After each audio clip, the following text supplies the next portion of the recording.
Dire entendre. Ouais, j'espère que vous allez tous bien. C'est vrai que c'est un exercice un peu particulier hein, que de se retrouver face à une machine et pas face à vous. Alors c'est vrai que vous nous manquez forcément. Et voilà, bon, on espère qu'on va arriver quand même à entendre la parole de Dieu au milieu de tout ça, au milieu de ces difficultés. Et voilà, on prie pour que les choses se passent au mieux. On prie pour vous, on prie pour que, voilà, que la santé soit présente dans vos vies. Et voilà, donc juste 2 petites minutes. Seigneur, merci pour ce temps. Merci pour cette opportunité, Seigneur, qu'on a de pouvoir se rassembler malgré les difficultés, malgré l'éloignement les uns des autres. On peut quand même se retrouver, pouvoir parler de toi, Seigneur, et t'entendre. Mon précieux Amen. Alors, moi, j'aimerais, voilà, en cette période de confinement, c'est vrai que je vois beaucoup de personnes qui s'interrogent sur le but de la vie, sur qu'est-ce qu'il va y avoir après la vie. Et alors pour certains, après la vie, ben, il n'y a plus rien. Pourquoi pas, hein. Chacun est libre de penser ce qu'il a envie de penser. Pour d'autres, après la vie, il y a de la réincarnation. Qui pensent qu'ils vont se réincarner en oiseau, en une autre personne, pourquoi pas. Il y en a pour qui, après la vie, ben, je ne sais pas. Je ne sais pas ce qu'il va y avoir après la vie. Par contre, pour nous, chrétiens, après la vie, eh ben, il y a encore la vie. Il y a encore la vie, il y a la vie éternelle, mais avec Dieu. Et donc nous, on peut dire tout simplement qu'on s'attend quelque part à rien, si ce n'est à être avec Dieu. Et quelque part, on s'attend à Dieu. Mais pour tous ceux qui ne croient pas, nombreux sont ceux qui tombent dans le avant de mourir, il faut que. Alors, il faut que je me fasse plaisir, il faut que je prévoie ceci, il faut que je prévoie cela, il faut que. Il faut. À chaque fois, il faut. Mais demain, quand tout va s'arrêter, tous ces il faut. Il faut que. Ils auront servi à quoi? Ils auront servi à quoi? Quelque part, euh, ils auront juste servi à ce que nous ayons été sans cesse dans l'insatisfaction, sans cesse être insatisfaits. Ils auront toujours servi à ce qu'il nous ait toujours manqué quelque chose, soit pour nous, soit pour les autres.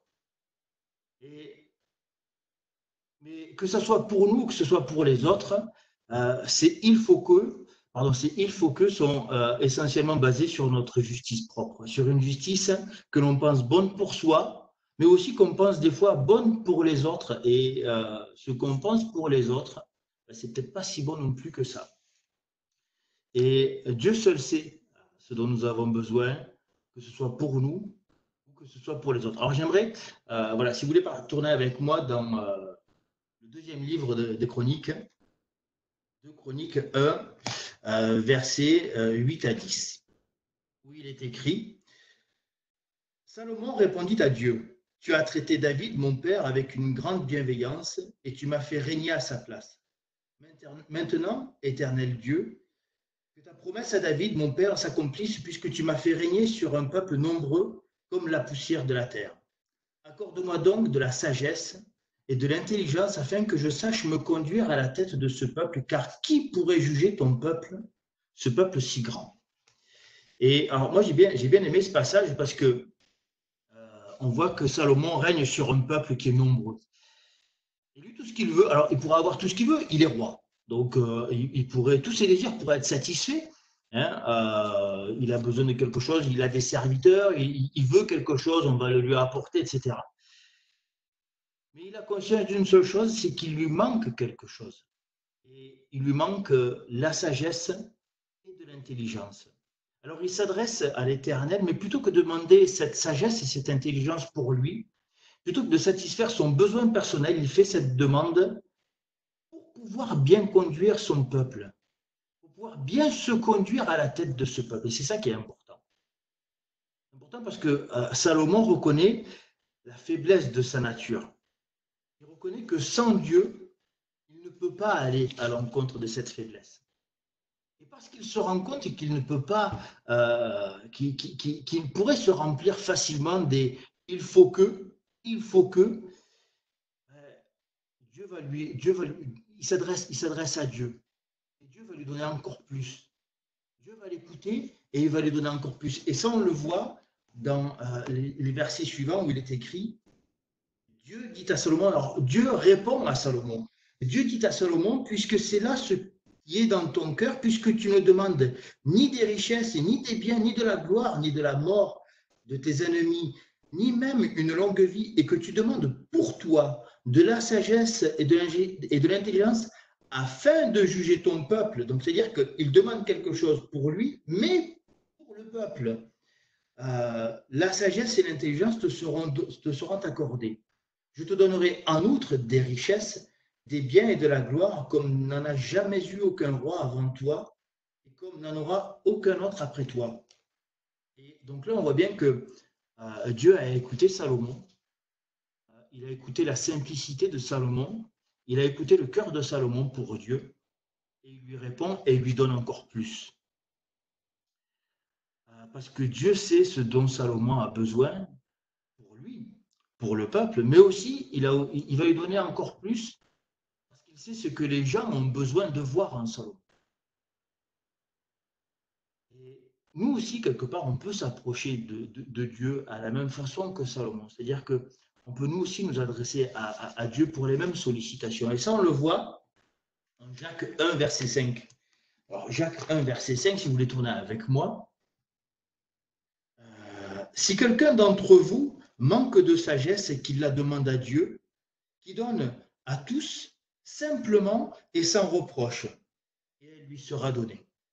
Je répète, si quelqu'un d'entre vous manque de sagesse, qu'il la demande à Dieu, qui donne à tous simplement et sans reproche, et elle lui sera donnée.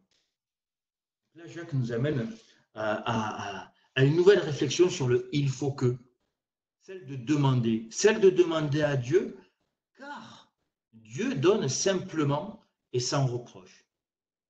Donc, nous, dans notre justice propre, nous expérimentons les « il faut que je », parce que, il faut que je, sinon, il faut que je, parce que cela, etc., etc. On a toujours une bonne raison sur ces il faut que.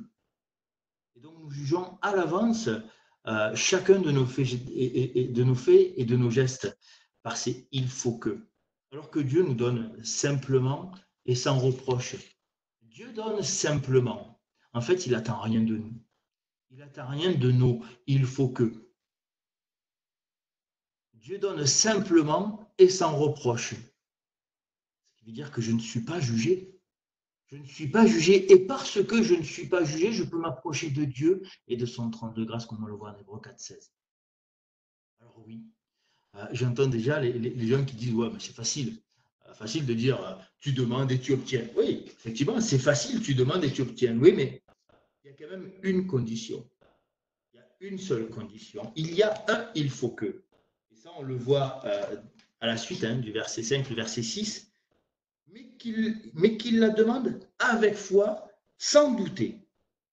Car celui qui doute est semblable au flot de la mer, agité par le vent et poussé de côté et d'autre. C'est-à-dire qu'on peut effectivement solliciter Dieu, s'attendre à Dieu, mais il faut s'attendre à lui avec foi. Il faut qu'il y ait de la foi. C'est là le seul il faut que Dieu attend. Il faut qu'il y ait la foi. Et en ces temps qui sont un peu difficiles aujourd'hui, ces temps de confinement, il faut que nous gardions la foi. Il faut que nous gardions la foi et que nous ayons un cœur bien disposé.